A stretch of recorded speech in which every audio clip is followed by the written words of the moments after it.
And now, without further ado, I would love to introduce our lecturer for this evening. Reverend Michael Mather, Mike, has served as the pastor of Broadway United Methodist Church in Indianapolis, Indiana, since 2003. He is the author of Having Nothing, Possessing Everything, Finding Abundant Communities in Unexpected Places. And he is also on the faculty of the Asset-Based Community Development Institute at DePaul University. Mike will deliver the third of the Princeton lectures on youth, church, and culture, and the fourth. So we hope that you'll also come back tomorrow morning to hear him deliver the fourth lecture. Tonight's lecture is entitled, Who Has Time for Joy? And what a wonderful title for those of us who are in youth ministry. When I called Mike to ask him if he would do this lecture, I called with really, really hopeful and eager anticipation because I had gotten my hands on a copy of his book. And it's one of those books that even when I was up very, very late at night with a very, very small child, I was reading. In my insomnia, I was reading this book. It was also just something I was drawn to, really, as we think about new and innovative forms of ministry here at Princeton Seminary. This book has been an incredible guiding force. So please warmly welcome with me Reverend Michael Mather.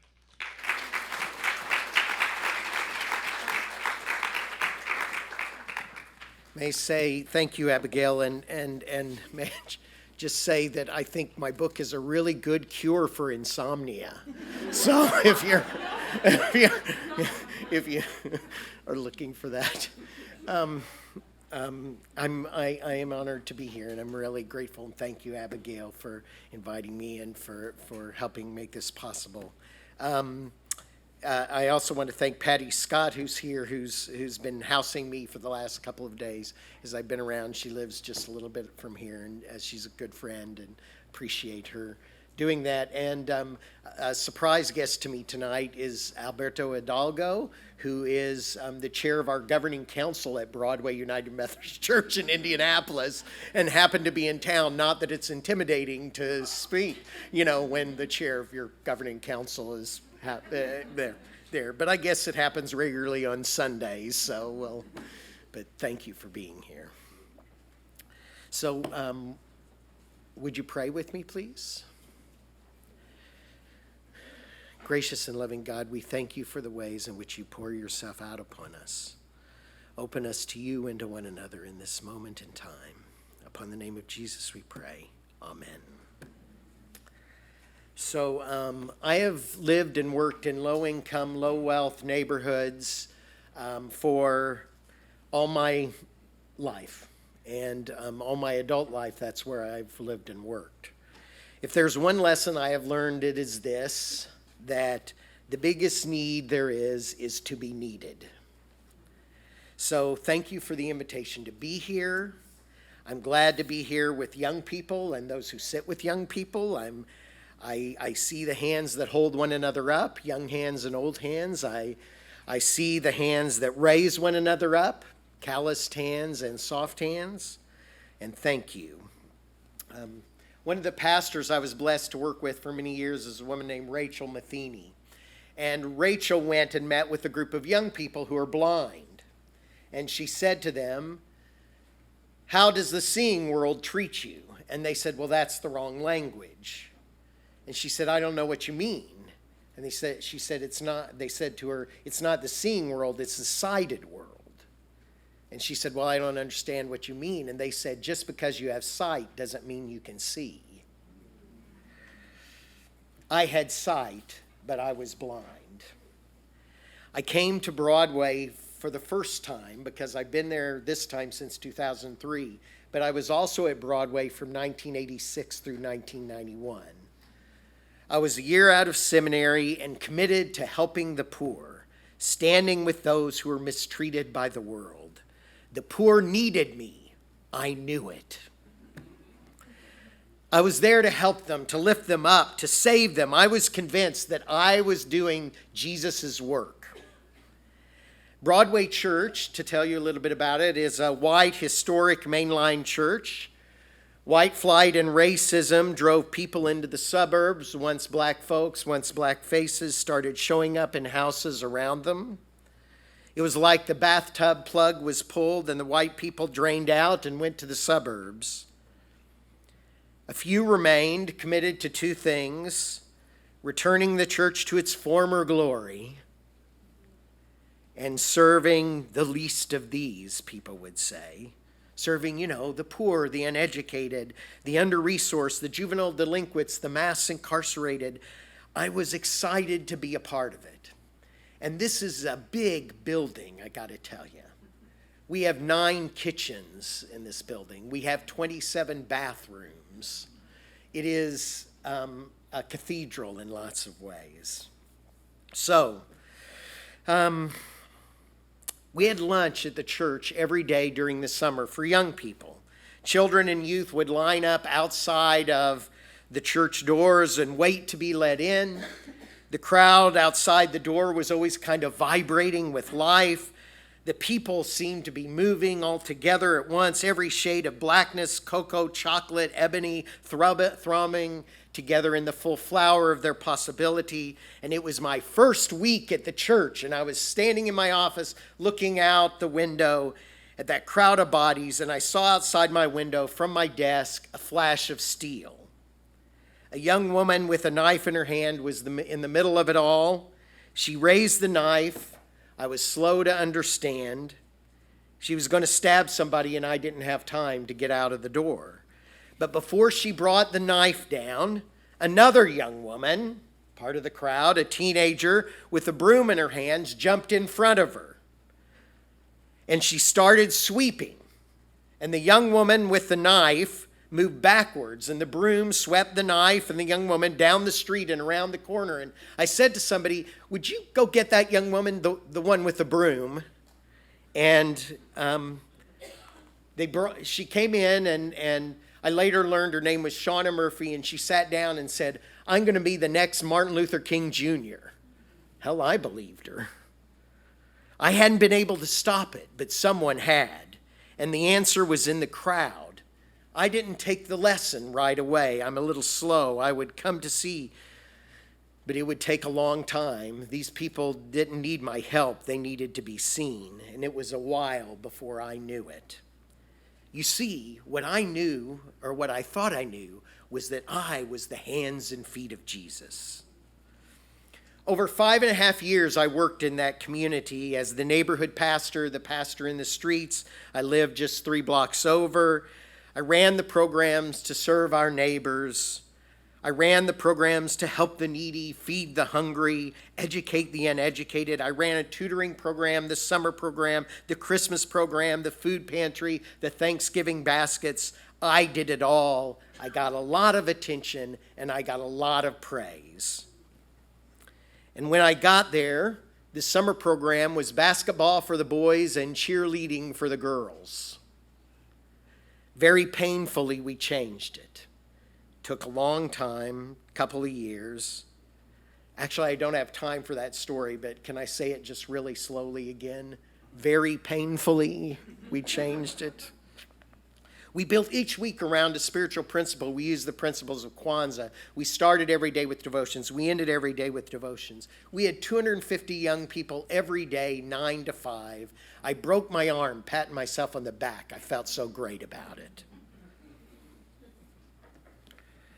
Classes filled the large buildings, rooms, poetry, music, math, history, Bible study, violin lessons, more, education for a healthy body, recreation for the human spirit, all of it. And I felt great about it. But the last 9 months I was there in 1991, I did 9 funerals for young men under 25 years old in the 4-block radius around our church building. Most of those young men had grown up in the programming of the church. I thought, I'm doing great work. People said, "You're doing great work." But their dead bodies said something else. What I was doing wasn't helping. When I expressed this, people would say to me, "Oh no, if you hadn't been doing this, it would have been even worse." And I said 2 things to that. One is no. And the second thing is, even if you're right, this isn't good enough. So let me say their names here. David, Marvin, Scott, Eckett, Rodney, Jacquees, Landon, Oscar, and William.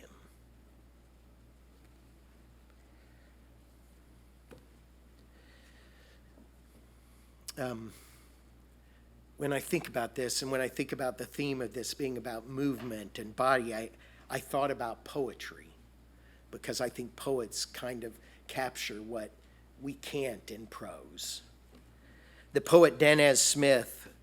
Do you know Danez Smith? Anybody know Danez Smith? You should read his poetry.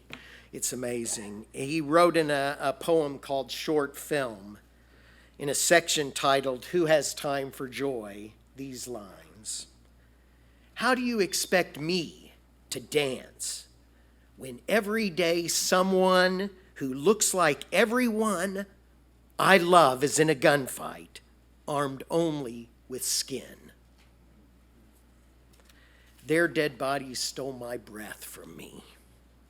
I thought I was bringing Jesus. Their dead bodies disagreed. Now, my favorite psalm in the whole Bible is Psalm 30. God's anger is but for a moment, God's favor is for a lifetime. Weeping may tarry for the night, but joy comes in the morning. Danez Smith's poem continues and challenged my blindness. Frothing in the corners of my mouth, hungry for a prayer to make it all a lie. Reader, what does it feel like to be safe, white? How does it feel to dance when you're not dancing away the ghost? How does joy taste when it's not followed by, will come in the morning? Reader, it's morning again, and somewhere a mother is pulling her hands across her seed's cold shoulders, kissing what's left of his face. Where is her joy? What's she to do with a son who will spoil soon? And what of the boy? What was his last dream? Who sang to him while the world closed into dust? There was no room for joy, I thought. I had good teachers, like the young woman with the broom, Shauna, like the young men who died, like Ditto, who gave advice about life on the basketball court every day. There were teachers all around me, and I was falling in love with them, but I still wasn't getting it. So I told the bishop, why don't you send me somewhere else? I mean, I'm not doing anything worthwhile here. The bishop sent me to a small church in a low-income neighborhood in South Bend, Indiana. I should probably say here, though it may get confusing, that he sent me to a church named Broadway. Maybe I thought I could start over again. Same name, just different shot, do better. Here I would help, but in a better way. I didn't know how. I would try. Now, this little church had 40 people on Sunday morning. It too had a grand past, but its building was smaller and had moved past the days when it longed for the grandeur of old. It too was committed to serving the poor in the neighborhood. We had a food pantry, we had free Sunday lunch, we had a clothing closet and a senior citizens lunch. When people came to the food pantry, we had a form that people had to fill out because we got government surplus food. It was a government form, and it said how much your expenses and how much your income. So people would write down, well, my income's $600 a month and my expenses are $1,200 a month. We're a little congregation of 40 people. What could we do about that? We couldn't do anything with that. So we put it in a file cabinet, and once a quarter I'd turn it into the Red Cross, and I expected that they'd put it in a file cabinet. The information was useless. So people moved in and out of the food pantry without us ever connecting. We We would see regulars every month, but they would disappear until they came back for food a month later. And all we asked were those questions on the form. We didn't really talk, or what we call in Indiana, visit. At our church after worship every Sunday, there was a lunch. And on Pentecost Sunday, we gathered for worship, and after worship, we had this lunch that we had every Sunday, and wherever the preacher sat, you could come and talk about the sermon. Made it for really good, attendance around that table. And after lunch on Pentecost Sunday, we're sitting there, and this woman says to me, her name's Donna, she says to me, "You said that Peter, reading from the book of the prophet Joel, says that God's Spirit flows down on all people, young and old, women and men." And I thought, how good am I? It's a half an hour later, and she remembers what I said. I'm an excellent preacher. I said, yes, that's right. And she said, "So how come you don't treat people like that?" I said, "What do you mean?" She said, "When people come to the food pantry, you ask people how poor they are. If you believe God's Spirit flow down on all people, young and old, women and men, how come you don't ask people that?" Good question. So the day after Pentecost in 1992, we started asking different questions. We asked people 10 pages of questions. Have you taken care of older folks? Have you taken care of children? Are there members of your family? Have you had a job somewhere? Have you helped a neighbor out? Can you fix a toaster? Do you drive a car? Do you play a musical instrument? Do you sing? Have you cooked for more than 10 people? Have you cleaned up after more than 10 people? We asked 3 questions at the end. What 3 things do you do well enough that you could teach somebody else how to do it? Because everybody has something they can teach. What 3 things would you like to learn that you don't already know? And who besides God and me is going with you along the way? So we asked these 3 questions. Well, the first person who come to us is this little woman about this tall. She lived half a block from the church, named Adele Almaguer, and she told us she was a good cook. So we said, "Prove it."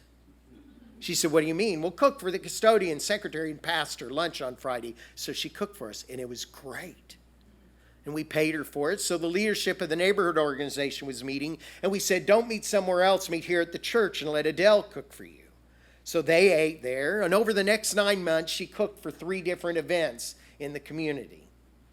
The Studebaker Elementary School in our neighborhood had a PTA meeting. They needed food. She provided it. The Southeast Side Neighborhood Health Center had an open house. They needed food. She provided it. Memorial Hospital in South Bend had a press conference in our neighborhood. They needed food. She provided it. That all went great. Well, then the Chamber of Commerce called. "We'd like to have an all-day meeting of our leadership program in your church building." And we said, "Well, that day works. You can do that. Since we're going to be there all day, we need to use your kitchen." We said, "You can use our kitchen, but we would prefer that you use our caterer." They said, "Okay." We took $20 and bought her 1,000 business cards. Said, "La Chaparrita Catering, spunky Tex-Mex food." And she fed 70 of the business and civic leaders in the community. They passed out her business card to everybody there. Through that, she got connected to the Michiana Businesswomen's Association. And a year and a half later, she opened up Adelita's Fajitas at the corner of 8th and Harrison in Elkhart. Now, if we had asked her when she showed up, "Tell us how poor you are," we would have all ended up poorer for it. And we would have missed a lot of great food. In John 10, Jesus says, "I come that you may have life abundant." That's not life abundant when your pockets are full. That's not life abundant when everything's going all right. It's life abundant right here, right now, in this moment. It is true. And I realized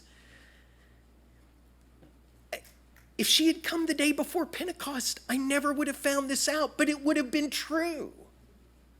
She didn't need a class in life skills. She didn't need lessons. She needs somebody who could see and know the gifts she had and was interested in enjoying them and sharing them with other people. I said, "This is what I believe. So why am I not doing this?"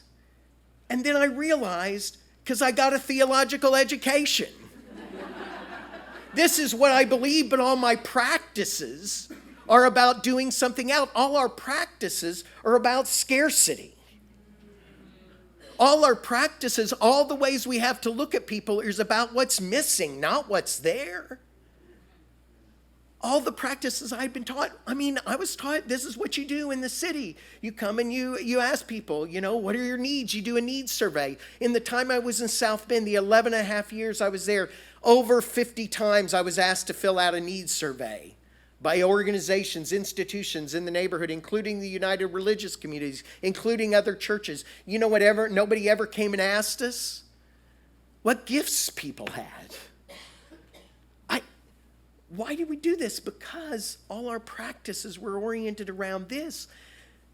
I didn't have to make a leap in terms of my theology.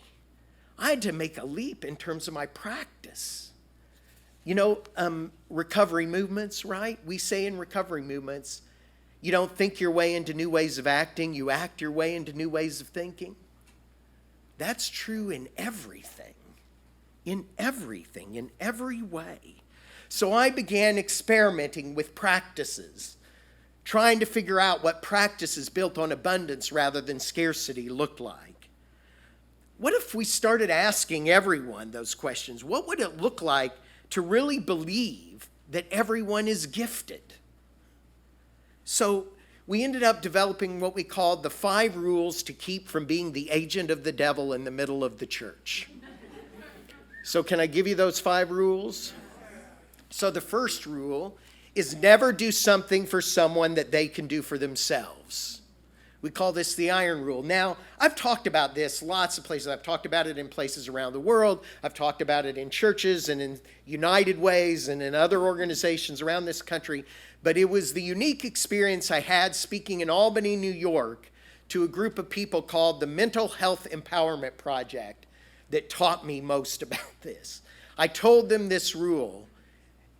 This was a group of people who were people, as they said, we are people who've been labeled with a psychiatric diagnosis, right? And I said this rule, and people cheered, and they clapped, and they stomped. You didn't do that. I said to them afterwards, why'd you do that? And I asked the people at the front table, what was that about? And they said, nobody ever lets us do anything. Everybody wants to help us, fix us. Nobody ever lets us do anything. The second rule is find another's gifts, talents, capacities, passions, and dreams, and find a place for them in the life of the community. Find another's gifts, talents, capacities, passions, and dreams, and find a place for them in the life of the community. Find another's gifts, talents, capacities, passions, and dreams, and find a place for them in the life of the community. Remember what I told you, those last 3 questions I asked in the food pantry when people came? What 3 things do you do well enough you could teach somebody else how to do? Remember that? Hold that for a minute. About a year after, so it's 1993, and my oldest son is starting kindergarten. So I go with him to kindergarten roundup at the public school, and I'm filling out the paperwork for him for school, and one of the questions is, can you volunteer in the school office? Yes. Do you know how to use a computer? Yes. Do you have a flexible schedule? I'm a pastor. Yes. Nobody called me. It would have been better if they never asked. So don't ever ask somebody about their gifts, talents, capacities, passions, and dreams unless you are prepared to try and use them. You don't have to be successful, but you have to try, right? So I went back and I was like, I asked all these people these questions and I then left it. So I went back and I started visiting the people who'd filled out that part and asking if people would teach. I said, if you can get 3 students, I won't get 3 students, but if you'll get 3 students to show up, you can teach in the church building. We'll provide the supplies, but you got to get the people. So we called it the School of the Spirit. So we had classes in Mexican cooking, of course, Adele, right? Basic auto repair, Bible study, music, art, the history of the Hollywood Western and why black men were left out, and conversational physics. Yes. I remember the guy who had talked to me about this. He said he could teach it. I remember he said conversational physics, and I looked up. And he said, well, you didn't think I was always a junkie, did you? I said, and he said, I was getting my PhD in physics at Notre Dame when I got addicted. Oh. So some of these classes, by the way, got attended so well so we would put a coffee can in the room, and if anybody put money in the coffee can, the teacher could keep it. But then some of the classes that were attended so well, we ended up charging for those. So we moved from the School of the Spirit to what we called Broadway University, or as we called it, Old BU, BEYOU. And so people could pay $7 up front for a week for a lesson. So those classes had at least 7 people in them. So every teacher was getting at least $50 for their classes. And they put it in the newspaper. And we get a call at the church and somebody says, oh, I want to take the class in conversational psychics. And we said, well, no, it's conversational physics. And the person said, well, then I'm not interested at all. And I wondered later, what's a class in conversational psychics like? I guess it's really quiet because everybody knows what everybody else is thinking. So I just want to pause for a minute to make sure that we're here on the same page. Do you have any questions or comments or challenges about this? Do you understand that I'm here? I was trying to make sense of the world, and I was trying to make sense of the gospel, and I was trying to make sense of what was happening around me, and I realized that I'd been schooled in scarcity. So let me talk about the three other rules for keeping from being the agent of the devil in the middle of the church. The third rule is don't give poor people services, give poor people income, because poor means people don't have money. It doesn't mean people aren't smart. It doesn't mean people aren't gifted. It means people don't have money. And I was like, why did I not know this? I mean, even in my language, somebody's poor, that means they don't have money. But to me, it meant all this other stuff. And so the third rule was, so I went to a meeting in the St. Joseph County, which is around South Bend, that's St. Joseph County. The health department had a meeting, and they were announcing the results of a 5-year study, and they had studied it, and after 5 years, what they had discovered is that people who had less money were less healthy than people who had more money. We were, of course, shocked at this news. We went around the room to tell what we thought we should do about this, and everybody in the room was a healthcare professional or a religious professional. And what we all suggested was programs that would pay ourselves to provide services to people we had just said were not as healthy because they didn't have more money. My mother used to say to me, Mike, have a little common sense. And it took me a long time to learn that. But I didn't even think about it. So if people are bent on, don't give poor people services, give poor people income, because poor means people don't have money. The fourth rule is if people are hell-bent on providing services rather than income, see that it's done in such a way that people have agency or choice. Right? So, and this is very practical. We had a food pantry, I told you, and we gave out Thanksgiving baskets every year. And one of the things we would give out in Thanksgiving baskets would be pumpkin pie filling and a pie crust. Well, when we would get donations from area schools around Thanksgiving, and we would get all these canned goods in, and then we would put together in Thanksgiving baskets. Well, we decided we should be giving people agency and choice so people could pick for themselves, and no one ever picked the pumpkin pie filling. And we realized for years we had been getting back in school fund drives the pumpkin that we had passed out the year before. Just on a very practical level, it wasn't happening. And the fifth rule is practice hospitality. You know, we had an intern at our place from the School of Social Work. His name is Josh, and Josh went to talk at the local Presbyterian church in our neighborhood where he'd grown up about what we were talking about at Broadway, and people said to him, well, Josh, but if I find somebody who loves fishing, what program do I connect them to? And Josh said, Tom, if I said to you that I love to go fishing, you wouldn't say to me, boy, do I have a program for you. You'd say, where are the best spots? How come you haven't invited me along? I want to go along. Let's go fishing together. Let me tell you where I go. What do you do with the fish when you catch them? Do you cook them? Can I have dinner with you? Can we do this together? That's what hospitality is. It's sharing with one another the things we care and love, the things we are deep within us. So, those are the 5 rules to keep from being our rules to keep from being the agent of the devil in the middle of the church. So years later, the bishop moves me back to Broadway Church in Indianapolis. The summer program that I had left was running in the same way as when I left it.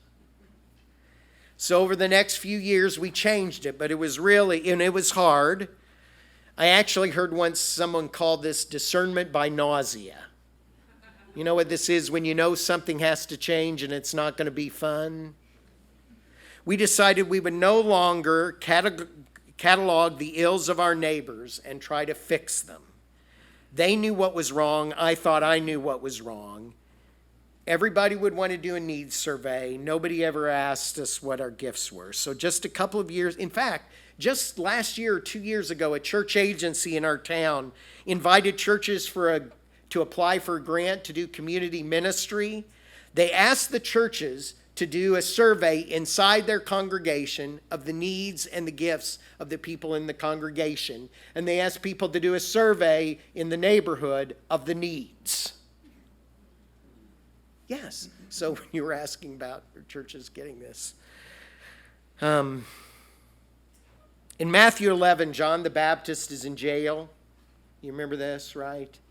And he sends his disciples to go ask Jesus, are you the one? And Jesus sends word by his disciples and said to him, go and tell John what you hear and see. The blind receive their sight, the lame walk, the lepers are cleansed, the deaf hear, the dead are raised, the poor hear good news, and blessed is the one who takes no offense at me. Do you all know Flannery O'Connor? She's a novelist. She wrote a novel called Wise Blood, and in that novel there's a character named Hazel Motes. And Hazel is a pastor in the Church of Christ without Jesus, where the blind don't see, the deaf don't hear, and them that's dead stays that way. That was her critique of the church. That was her critique of me.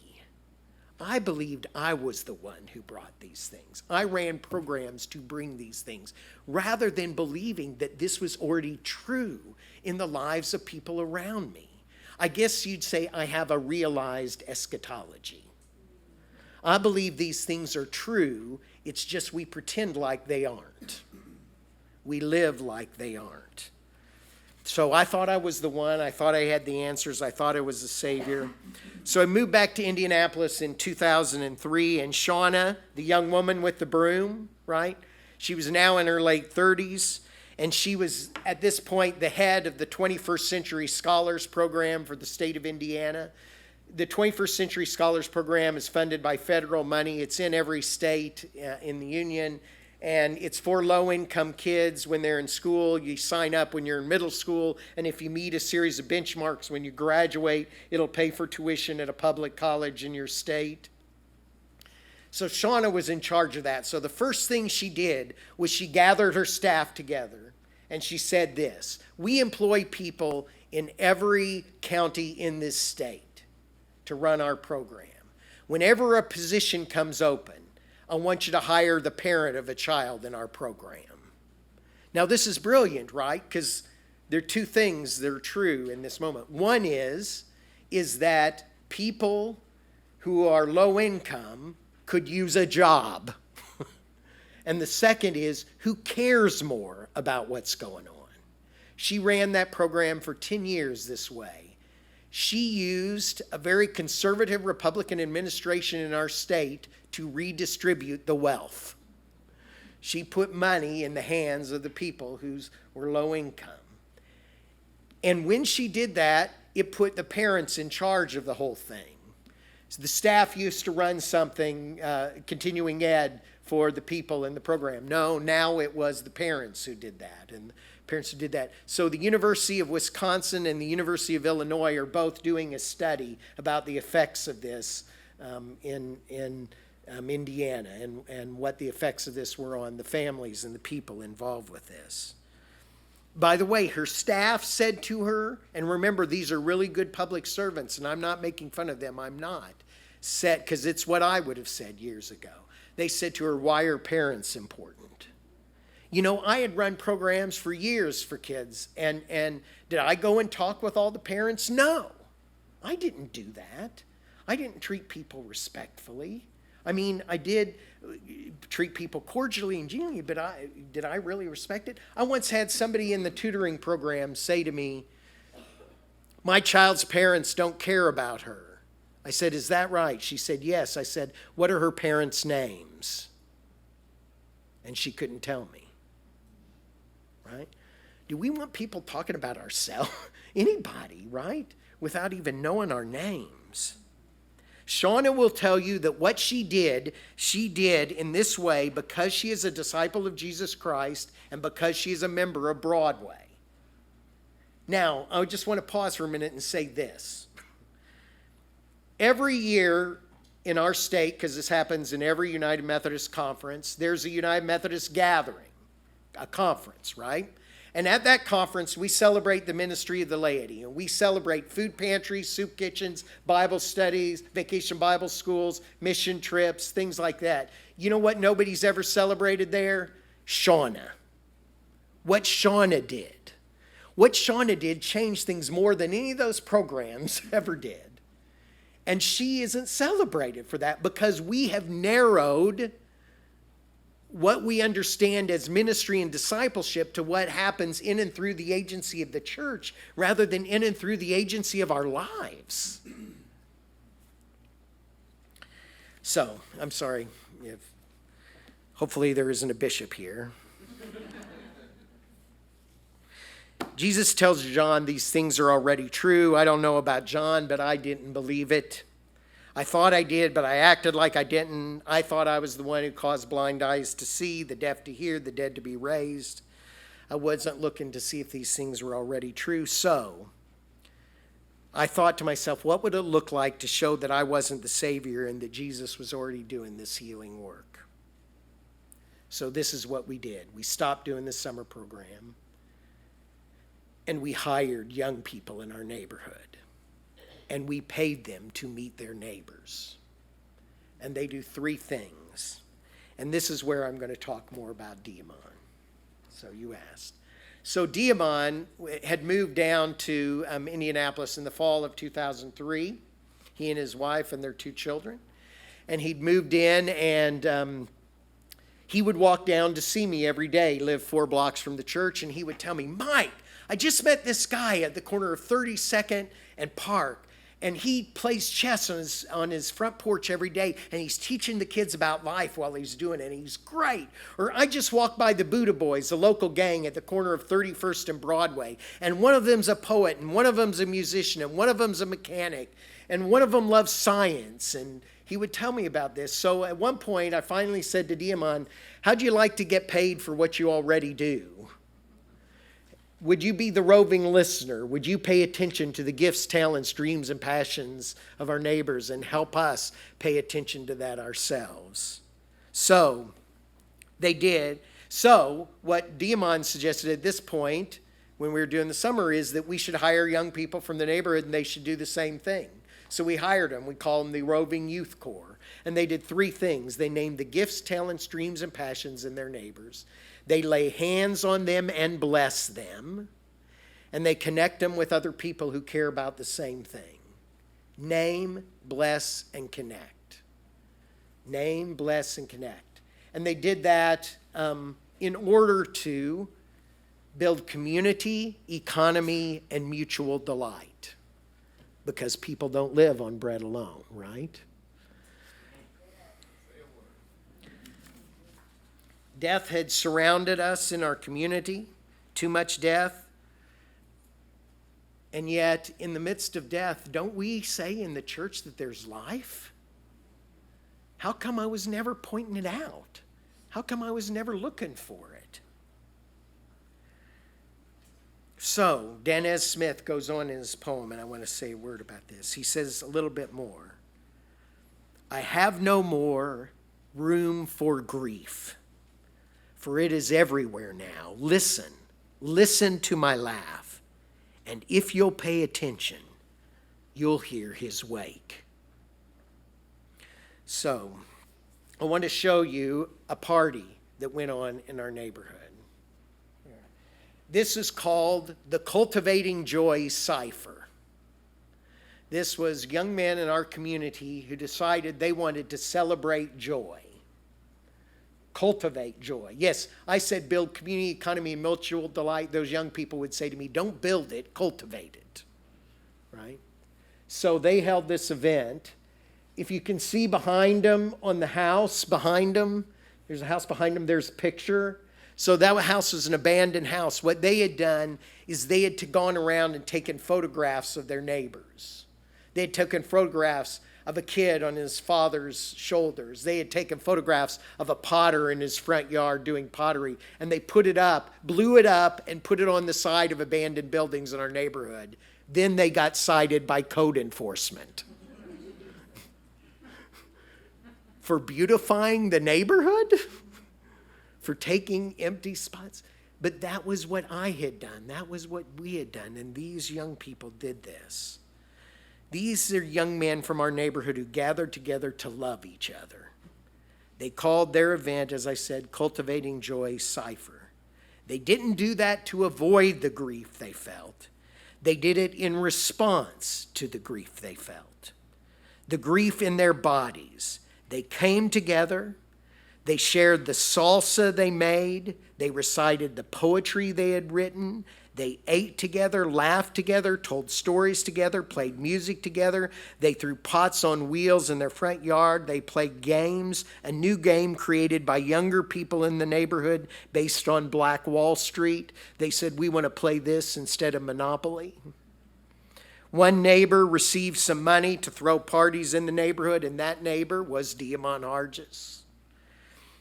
And Diamond had got this money, and they told him they wanted him to use it to throw parties. Why does he throw parties? He throws parties, he says, because Jesus was always throwing parties. That's what he would tell you. Some of the parties were small. Roe and Earl, a couple who live on a corner about half a block from Diamond, would have kids stop by their house after school every day, and they passed out snacks, and Roe plays the violin. She'd give violin lessons. Earl painted. They'd paint together. They laughed and hung out. And Roe and Earl said they wanted to throw a party and asked for some money from Diamond. He happily gave it. It was a Friday night. It was the summer back in 2016. It was the summer when the killings of black men by police were on social media every day. This was the week of shootings in Louisiana and Texas. The party gathered slowly. Some neighbors who cooked set out small plates of food to share. Music was in the air. Then police officers stopped by and things got tense. Neighbors thought, they're here to shut us down. But here's the video from that setting. So the learning tree, I should say, because this learning tree is up, is what Diamond and his neighbors call each other. They call each other the learning tree.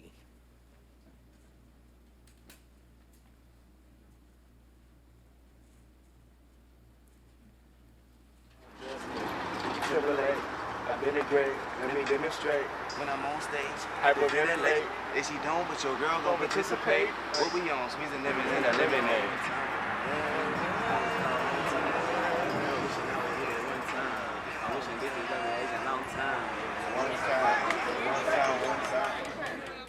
We are getting a new look at the video showing a deadly officer-involved shooting in Louisiana. We must warn you, the sight and the sounds are graphic. I just call it the week in July. It was a week from hell with the killings going on. It was a terrible 2 weeks. The week preceding open mic. The week preceding, and that's why open mic was so powerful too, because we needed it. Yeah. That was Yeah, tell that story. That's the story that we was talking about on the recording. Yeah. Y'all almost didn't make it. We had been transparent with each other, but I don't think we'd ever been vulnerable around each other. And we were broken because we were at a point where we couldn't even understand the concept of the world. Like, hey, what's happening? I can't think straight. I can't. And then, it was just back to back. Back to back. It was 3 days of national violence on a worldwide stage. And we were just in bad straits. And me and Ro got together and we were talking about canceling open mic. And, we just couldn't emotionally do it.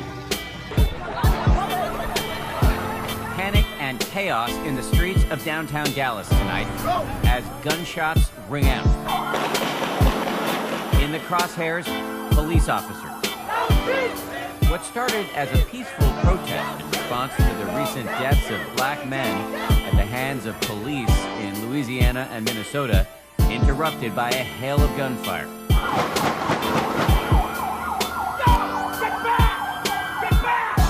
Police say 11 officers were hit and 1 civilian. 5 of the officers are dead. We got to a point where it was one day where we just looked at each other and was like, I can't do this, man. He went in the house, I went and took a drive, man. We had to shake it. We had to, and it all happened. One of those 3 nights, it might have been night 1. We ended up at our house, just sitting around talking together, fellowshipping. It was me, JY, you and Ro. He came by later on. Very excited. But it was for the beginning of it. It was 2 black men and 2 black men and 2 black women trying to deal with what the world had dealt us in the past 24 hours, and it was tough. Being here, let's enjoy ourselves, let's love each other, meet somebody, greet somebody, get to know somebody that you might not have had a chance to get to know. Let's link up, let's get strong. Everything we do tonight. But so tell me about that bike. Then came open fight with police presence, and it was nothing but love, and them they're clapping and eating and having a good time. It was so go ahead. Tell that story. I like that. That was cool. Open mic was so transformative. Like I can't even describe, because it was the event directly after we decided to transition from event planners to community organizers. So it was our first event as community organizers. And so months prior, we had this idea and we're like, okay, yeah, let's run with it.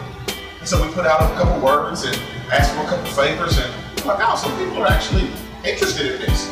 All right, we're used to throwing events, so we're like, yeah, it's gonna be about 60, 75 people. We may even break 100 in this event, baby. And my wife looked up and she was like, baby, people are still asking to be involved. People are still asking to be involved. I'm like, oh, okay. So we might actually break 100. Good, this is a good event. I walked outside from my house and looked out in the lot at 8 o'clock, and there was like 40 people there.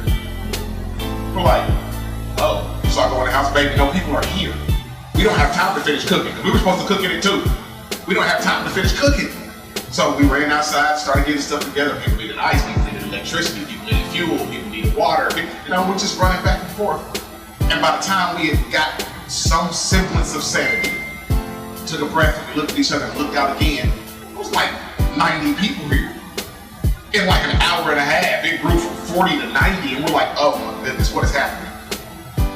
I project, because of the flow of things, at all times from between 8 and 10, there was consistently 180 people there. But given the rotation of people coming and leaving, people coming and going, upwards of 300 people came. We started, mingling about a little bit, of course, taking care of stuff, putting out fires, and just listening to conversation, and listening to laughter, and listening to people connected and releasing and being relieved and not having to stress about what was going on. In that moment, we realized it was something bigger. This isn't even about the cooks. This isn't about the performances. This isn't even about this particular event. This is about all these people who were so affected in this past week, coming together to heal and just shed off the stress that they just dealt with for the past 72 hours.